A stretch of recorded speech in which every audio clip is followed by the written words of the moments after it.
ரெண்டு பேரும் தேவடியா பையன் உண்மை ஒத்துக்கிட்டு அப்படியா?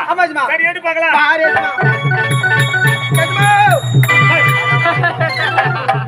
என்னடா பாவிங்க மல்லி பேஜமா மல்லிப்பூவா? ஆமா எஜமா. இந்த 12 மணி ராத்திரில எங்க ஏத்துமா மல்லிப்பூவா? எஜமா இப்பதான் புதுசா கல்யாணம் ஆயிடுச்சு எஜமா.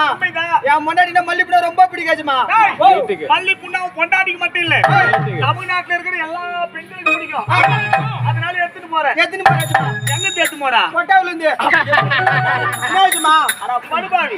நைட் எல்லாம் நாடக அடிக்கல 1300 ரூபாய் சம்பளம் வாங்குறேன்.